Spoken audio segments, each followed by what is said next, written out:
இன்னும் உன் மனசை நீ மாத்திக்கலையா? மாத்திக்க தயாரா இல்ல. வீணா பிடிவாதம் பிடிக்காத. இதுதான் நாங்க கொடுக்கிற கடைசி சந்தர்ப்பம். நாங்க மாத்தி எழுதிருக்கிற கணக்கு புத்தகத்திலையும் ப்ரிப்பேர் பண்ணிருக்கிற டாக்குமெண்ட்ஸ்லயும் மரியாதையா கையெழுத்து போடு. அப்பத்தான் இந்த நரகத்திலே தப்பிச்சுக்கலாம். கமான். முடியாது. நான் எதுலயும் கையெழுத்து போட முடியாது. ஜம்பு.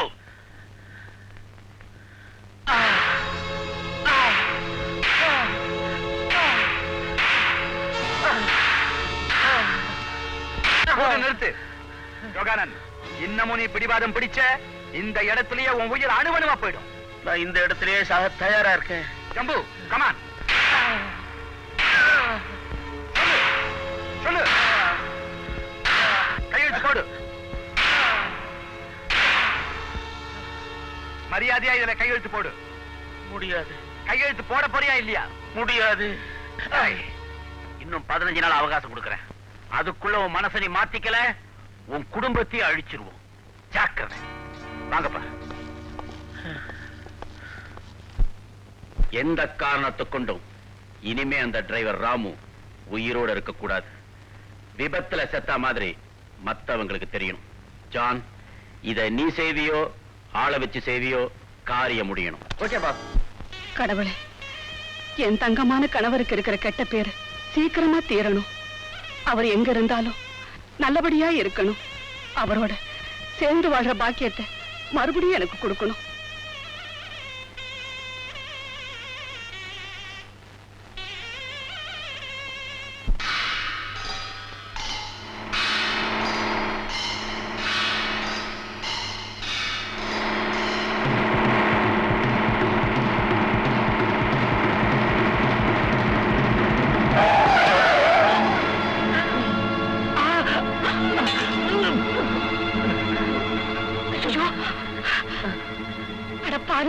கண்ணு மூடி தெரியாம லாரியை ஓட்டி இப்படி அநியாயம் பண்ணிட்டாங்களே.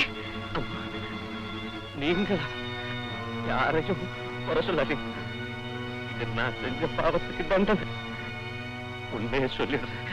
உங்க புருஷன் உயிரோட இல்லம்மா, அவரை கொன்னுட்டாங்க. புருஷனை கொன்னுட்டாங்களா? யார் கொண்டாங்க? எப்படி கொண்டாங்க? ராம் மோகன் முதலாளியும் அவர் மகனும் சேர்ந்து அவரை சுட்டு கொன்னுட்டாங்க. அதை கண்டால பார்த்தேன். நிஜமாவா? என் புருஷனை சுட்டா கொண்டுட்டாங்க. இந்த விஷயம் உங்க குமாருக்கு தெரியும். இத்தனை நாளும் பொட்டோட பூவோட வாழ்ந்துட்டு இருந்தனே, அதெல்லாம் பொய்யா? கடவுளே!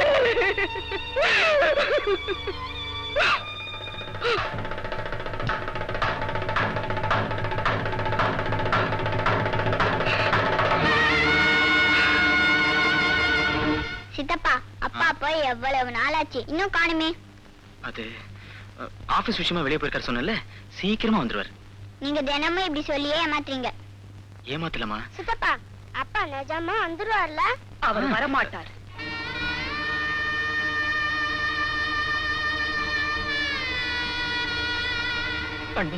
குமார், குங்குமத்தை கலைச்சிட்டு மாங்கல்யத்தை கழட்டிட்டு வந்து நிக்கிறேன்னு பாக்குறியா? உனக்கே நல்லா தெரியும் இதுதான் என்னுடைய உண்மையான கோலம், நிரந்தரமான கோலம்னு. இந்த பயங்கரமான உண்மையை ஏன் என்கிட்ட மறைச்ச? சொல்லு குமார், சொல்லு. அண்ணி, உங்ககிட்ட அவர் இறந்த விஷயத்தை. அவர் இறக்கல குமார், கொலை செய்யப்பட்டார். அதுவும் உனக்கு தெரியும். அந்த மிருகத்தனமான கொடுமையை உங்க முதலாளிதான் செய்தாருங்கிற ரகசியமும் உனக்கு தெரியும். இவ்வளவு தெரிஞ்சிருந்தும் அந்த மிருகத்துக்கிட்ட கைகட்டி சேவை செய்யறியே, உனக்கு அவமானமா இல்ல? அந்த கொலைக்காரங்க கொடுக்கிற கூலியை கை நீட்டி வாங்கறதுக்கு உனக்கு வெக்கமா இல்ல? சொல்லு குமார், அந்த பாவிங்களை பழி வாங்காம உன்னால எப்படி இருக்க முடிஞ்சது? உன் உணர்ச்சிகள் எல்லாம் செத்து போச்சா? உன் மனசாட்சி மறைத்து போச்சா? இல்ல, என் உணர்ச்சிகள் செத்து போடுற. என் தாய்க்கு சமமா இருக்கிற உங்களை இந்த நிலைமைக்கு ஆளாக்குன அந்த அயோக்கியன் அணுவா துடிச்சு துடிச்சு செத்து போயிட்டாங்கிற செய்தி உங்களுக்கு சீக்கிரமே கிடைக்கும் அண்ணி, சீக்கிரமே கிடைக்கும்.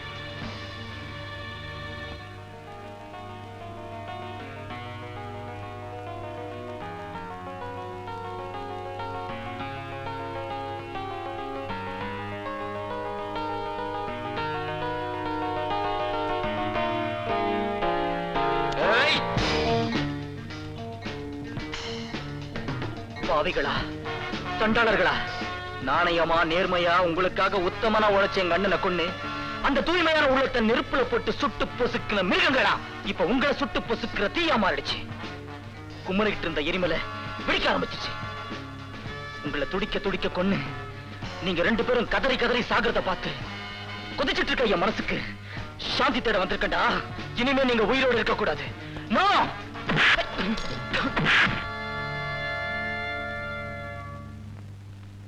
இவனோட அண்ணனை நீங்க கொலை செஞ்சிட்டீங்களா? நிச்சயமா இல்ல அப்படின்னு நான் சொல்ல, அவன் சொல்றான். இந்த கூலிக்கார பசங்களுக்கு அவசர புத்தி. முதலாளிங்க வசதியா சந்தோஷமா சுகமா வாழறத பார்க்க பிடிக்காத பொறாமக்கார பசங்க. முட்டாள் முட்டாள். இப்ப அவருக்கு ஒண்ணு இருந்தேன்னா அவர் உயிர் போயிருக்கான். அதுல உனக்கு என்ன லாபம்? இன்னும் சாதிக்க வேண்டியது எவ்வளவு இருக்கு. பரத், அவனை கட்டி வச்சு ஷவுக்கால அடிச்சு அவன் தோலை உரிக்கணும். உரிக்கலாம், ரொம்ப சுலபமான காரியம்.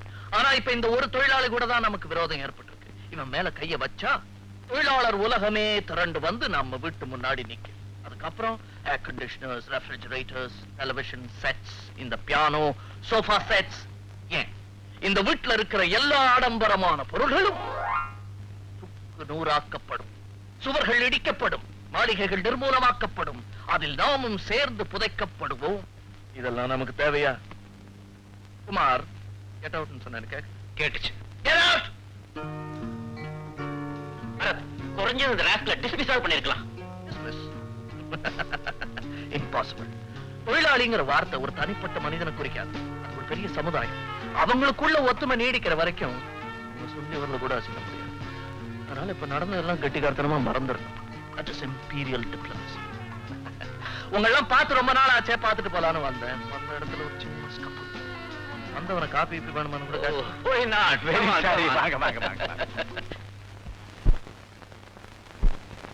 குமார், நான் தான் அந்த ராம்மோகனுக்கும் சுந்தருக்கும் அதிர்ச்சி மேல அதிர்ச்சியை கொடுத்து அவங்க முதுகெலும்பு நொறுக்க போறேன்.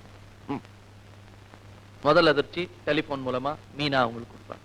2வது அதிர்ச்சி லெட்டர் மூலமா பத்மா அவங்களுக்கு கொடுக்கணும். அதுக்கு அவளை தயார் பண்ணி வச்சுக்க.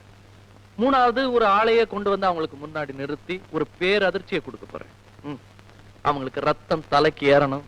அடுத்து என்ன நடக்குமோன்னு பயந்து அணு அணுவா சாகணும். எப்படி? ஓகே.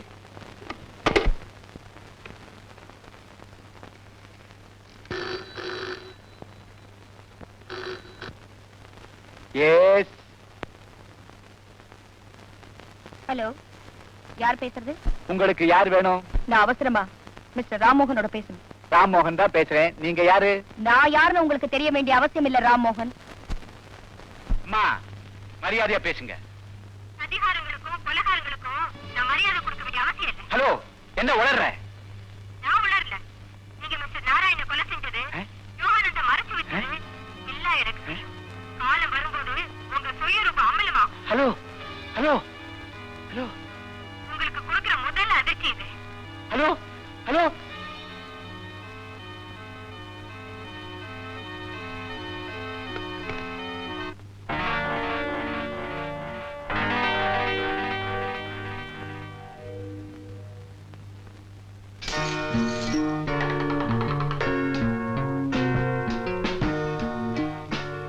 சதிகாரனே, கொலைகாரனே,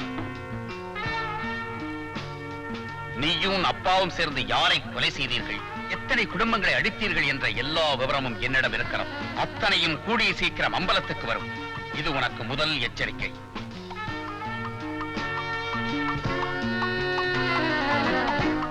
அப்பா, இத பாத்தீங்களா?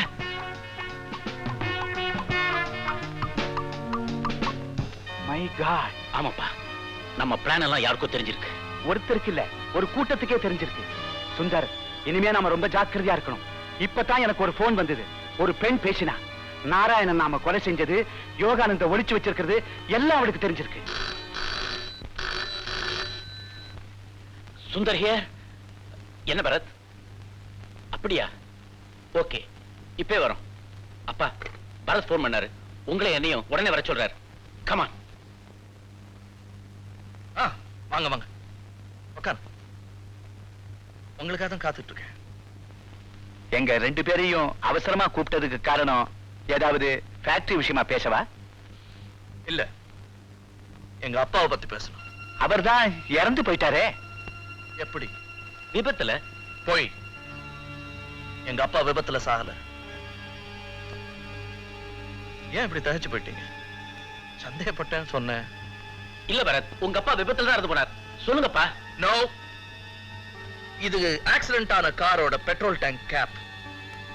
விபத்து நடந்த இடத்துல இருந்து இது நான் எடுத்தேன். காரு சரிவுல உருண்டு விழுந்து விபத்து ஏற்பட்டிருந்துச்சுன்னா இந்த பெட்ரோல் டேங்க் கேப் மட்டும் தனியா கழண்டு விழுந்திருக்கவே முடியாது. சோ யாரோ இத திட்டம் போட்டு செஞ்சிருக்காங்கன்னு எனக்கு தோணுது. ஆளை கொன்னு காருக்குள்ள போட்டு இந்த கேப்பை மட்டும் தனியா கலட்டி வீசி எறிஞ்சிட்டு பெட்ரோல் டேங்குக்கு நெருப்பு வச்சு காரை சரிவுல தள்ளி விட்டுருக்காங்க. இது விபத்துன்னு மத்தவங்க நம்பணுங்கிறதுக்கு. நோ பரத், நீ வீணா எதையோ கற்பனை பண்ற. கொஞ்சம் பொறுமையா இருக்கப்பா. பரத், உங்க அப்பா கொலை செய்யப்பட்டிருப்பாருங்கிறத நான் நம்ப தயாரா இல்ல. அது மட்டும் இல்ல, உங்க அப்பாவை கொலை செய்ய வேண்டிய அவசியம் யாருக்குமே இல்ல. You're right. எங்க அப்பா சாவுல ஏதோ மர்மம் இருக்குன்னு தான் நானும் சந்தேகப்பட்டேன். 1 minute. அம்மா, வாங்க.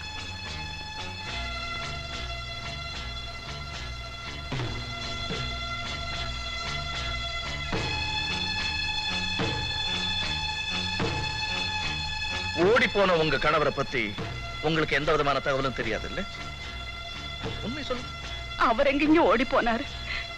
இந்த கொலைகாரங்க அவரை சுட்டு கொன்னுட்டாங்க. என்ன உளர்ற? நான் உளரல, உண்மையா தான் சொல்றேன்.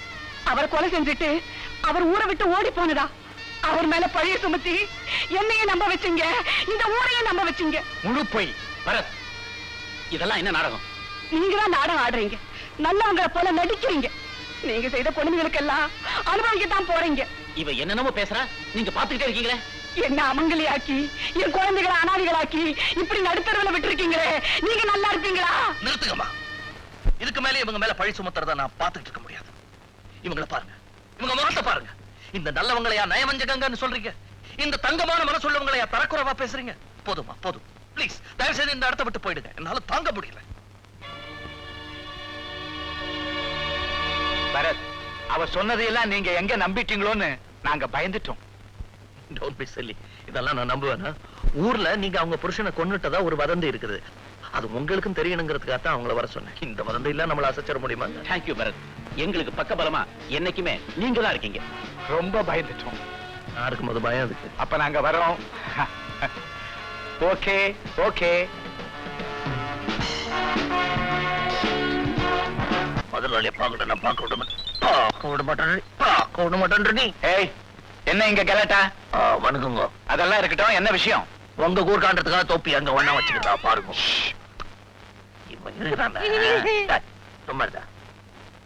முதலாளி பணத்துல பொறந்தாலும் தொழிலாளிடம் மனசு பாகாயாளிடம் அப்படின்னு சொன்னோம். சொன்னீங்க. வாசல்ல நாங்க வந்திருக்கிறோம் சொல்லி அவரே வந்து வரவேற்றுன்னு போவாரு அப்படின்னு சொன்னோம். சொன்னோம். சொன்னீங்க. அப்போ விட மாட்டேன். சரி, விடுங்க அவனை, விடுங்க. டேய், சிப்பட போட வெளியே. எதுக்காக என்ன பார்க்க வந்தீங்க? சின்ன முதலாளியும் வர சொல்லிடுங்க, அவரு வச்சுக்கிட்ட சொல்லிடலாம். ஆமா, தனித்தனியா சொல்ல எங்களுக்கு நேரம் இல்ல. மரியாதை பேசுறேன். இவ்வளவு பெரிய அம்மா கை வலிக்குதுங்க. என்ன மூக்குங்க. சின்ன முதலாளி உங்களை தண்ணியில போட்டு அமினாலும் சரி, விஷத்தை கொடுத்தாலும் சரி, துப்பாக்கியால சுட்டாலும் சரி, நீங்க சாக மாட்டீங்க. அவ்வளவு ஆயுசு கட்டி உங்களுக்கு. இப்பதான் நாங்க நினைச்சோம் நீங்க வரீங்க. நினைச்சாலடா? நினைச்சோம். பாரு. ஆமா, எதுக்கு இங்க வந்தீங்க? ஏதாவது கோரிக்கைய? அதுக்கு நாங்க 2 பேர் மட்டும் வர மாட்டோம். முதலாளிய கை நீட்டி பேசாதரா. அவங்க கடுக்குறாங்க மரியாதை கட்ட பைய. முதலாளி, எங்க ஃபேக்டரி ஆண்டு விழா வர ஞாயிற்றுக்கிழமை வருது. அத பாட்டு பாடி ஆட்டம் ஆடி அப்படி ஜாலியா கொண்டாடலாம் முடிவு பண்ணிருக்கோம். அதுக்கு நீங்க 2 பேர் தான் தலைமை தாங்கணும். நோ, அதுக்கு எங்களுக்கு நேரம் கிடையாது. அன்னைக்கு வேற ஒரு வேலை இருக்கு, நாங்க வர முடியாது. அது உங்க தொழிற்சாலை, அதுக்கு நீங்க அஸ்திவாரம் போட்டிருக்கீங்க. அது உங்களுக்கு லாபம் தள்ளி கொடுக்குது. அந்த பணத்துல நீங்க சுகத்தை அனுபவிக்கிறீங்க. அப்படிப்பட்ட தொழிற்சாலை ஆண்டு விழாக்கு வரமாட்டேன் சொல்றது நன்றி கெட்டத்தனம்.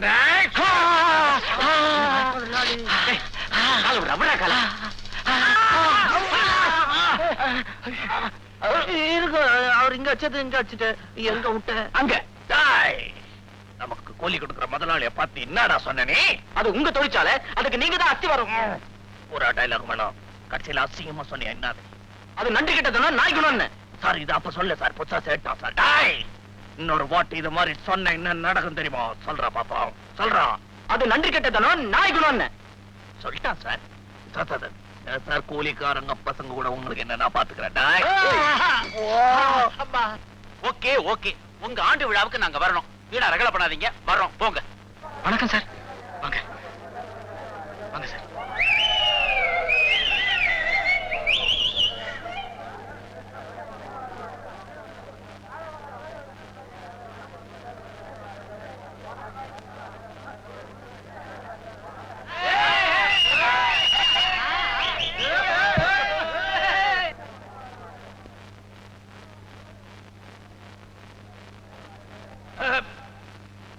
நண்பர்களே, தொழிலாளர்களே, முதலாளிகளே, வணக்கம். தொழிலாளர்களால் தொழிலாளர்களுக்காக நடத்தப்படும் இந்த ஆண்டு விழாவில் கலந்து கொள்ள சம்மதித்ததற்காக நமது கண்ணம் பொருந்திய முதலாளிகளுக்கு நன்றியை தெரிவித்துக் கொள்கிறேன். நண்பர்களே, நான் ஒரு முதலாளியின் மகனாக பிறந்தேன். ஆம், நான் ஒரு முதலாளியின் மகன்தான். மாளிகையிலே வளர்ந்தேன். ஏழ்மை இல்லாமை எதுவுமே புரியாமல் வாழ்ந்தேன். அந்த வாழ்க்கையில் கிடைக்காத மன அமைதி நான் தொழிலாளியாக மாறிய பிறகு எனக்கு கிடைத்திருக்கிறது. ஆம், இன்று நானும் ஒரு தொழிலாளி. குழப்பமாக இருக்கிறதா? குழம்ப வேண்டாம், பாருங்கள். பரத்தும் நான் தான், தொழிலாளி ராஜுவும் நான் தான். வணக்கம். இந்த சண்டாளன் தொழிலாளியா நடிச்சு நம்மளை ஏமாத்திட்டான். ஏதோ திட்டம் போட்டு தான் இந்த நாடகம் ஆடுறான்னு நினைக்கிறேன். இப்ப ஒண்ணும் பேசாதே பேசாதே, அப்புறமா பாத்துக்கோ. எமது அடுத்த நிகழ்ச்சி இன்னும் சில வினாடிகளில் தொடரும். டிங் டாங்.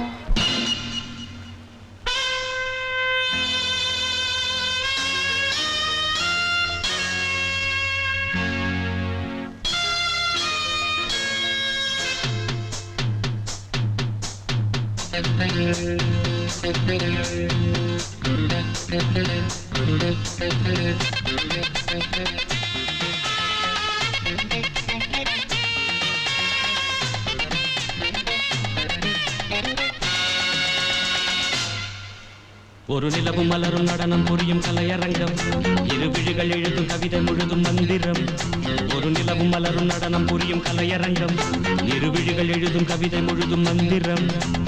கண் வண்ணம் பக்கம் நிற்கும் சிற்பம், கண் வண்ணம் தென்றல் கொஞ்சம் புஷ்பம். ராகங்கள் பாடுங்கள், புது ராகங்கள் பாடுங்கள், தாளங்கள் போடுங்கள். ஒரு நிலவும் மலரும் நடனம் புரியும் கலையரங்கம், இரு விழிகள் எழுதும் கவிதை முழுதும் மந்திரம். ஒரு நிலவும் மலரும் நடனம் புரியும் கலையரங்கம், இரு விழிகள் எழுதும் கவிதை முழுதும் மந்திரம்.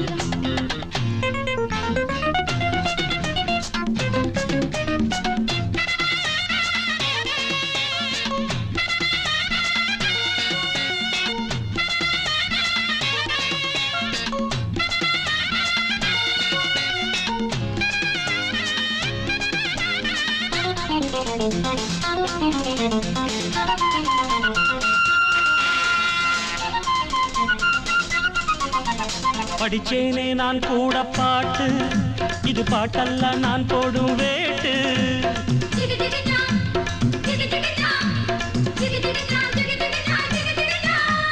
படிச்சேனே நான் கூட பாட்டு, இது பாட்டல்ல நான் போடும் வேட்டு. கண் துடிக்குது பெண் துடிக்குது, கை அணைச்சிடவா. பூத்திருக்குது காத்திருக்குது, நான் பறிச்சிடவா. சேர்ந்திருக்கணும் கை கொடுக்கணும்,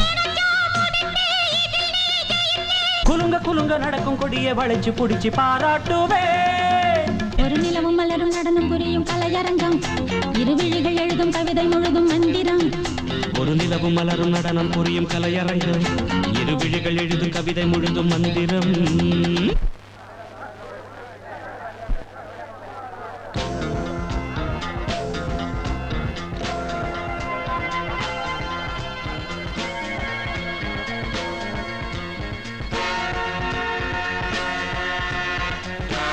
குமார், சுந்தர கண்காணிச்சுக்கிட்டே இரு. அவன் எங்க போனாலும் அவனை பின்தொடர்ந்து போ. எதுவா இருந்தாலும் என்ன போன்ல கான்டாக்ட் பண்ணு. நேர்ல சந்திக்க முயற்சி செய்ய வேணாம். இப்படிக்கு பரத்.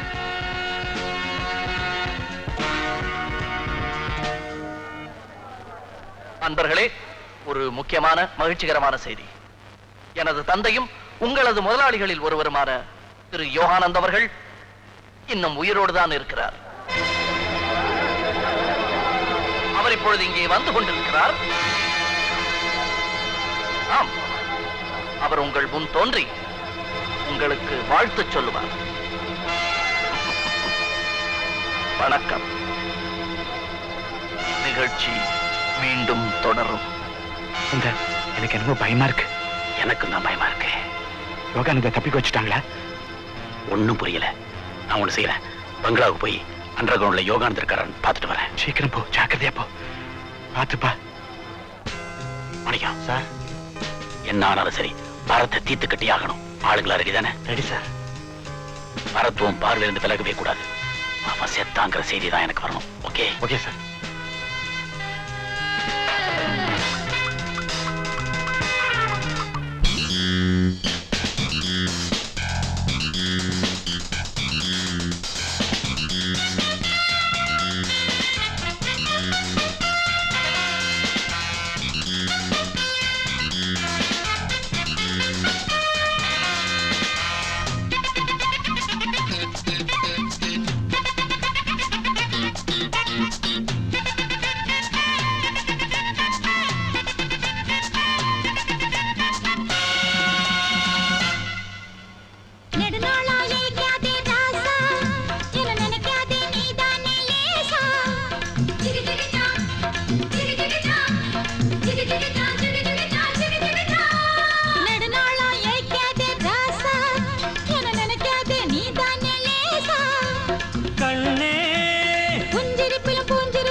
மலரும் நடனம் புரியும் கலையரங்கம். இரு விழிகள் எழுதும் கவிதை முழுதும் மந்திரம். ஒரு நிலவும் மலரும் நடனம் புரியும் கலையரங்கம். இரு விழிகள் எழுதும் கவிதை முழுதும் மந்திரம். பெண் வண்ணம் பக்கம் நிற்கும் சிற்பம். கண் வண்ணம் சென்றல் கொஞ்சம் புஷ்பம். ராகங்கள் பாடுங்கள், புது ராகங்கள் பாடுங்கள், தாளங்கள் போடுங்கள். மலரும் நடனம் புரியும் கலையரங்கம். இரு விழிகள் எழுதும் கவிதை முழுதும் மந்திரம். ஒரு நிலவும் மலரும் நடனம் புரியும் கலையரங்கம். இரு விழிகள் எழுதும் கவிதை முழுதும் மந்திரம்.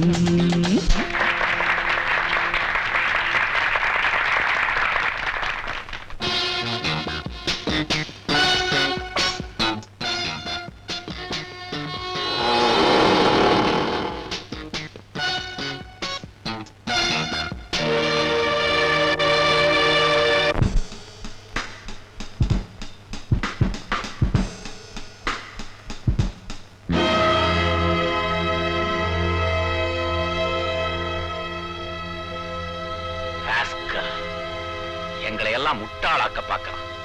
இன்னைக்கு அவனுக்கு ஒரு முடிவு கட்டாம விட போறதில்லை.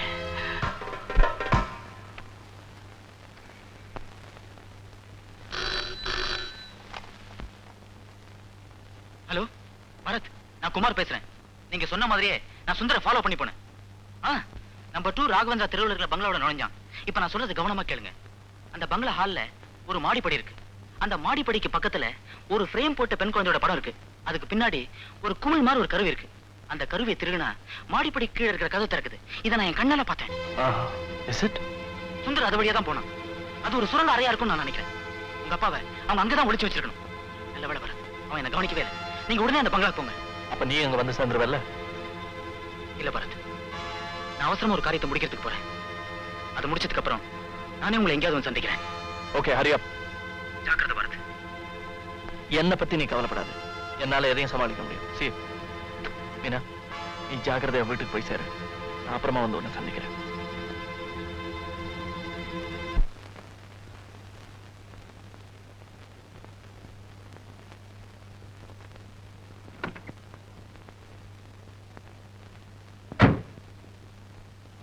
நீயா?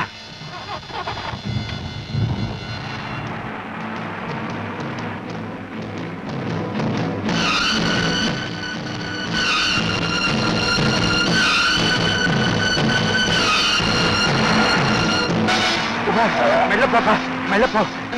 நான் ஏற்கனவே ஹார்ட் பேஷண்ட் பா. குமார், குமார், மெல்ல போப்பா, மெல்ல போ. குமார், குமார், என்ன நெஞ்சு வலிக்குதுப்பா, நெஞ்சு வலிக்குது போ. நான் ஏற்கனவே ஹார்ட் பேஷண்ட் பா.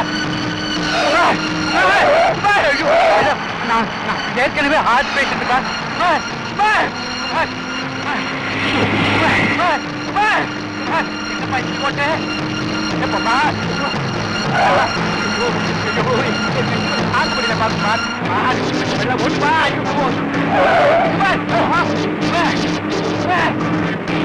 ஐயோ, என் நெஞ்சு இப்படி தாங்க முடியல. ஐயோ, என்னப்பா இப்படி போட்ட? எப்பப்பா நெஞ்சு வலிக்குதுப்பா.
பரத்,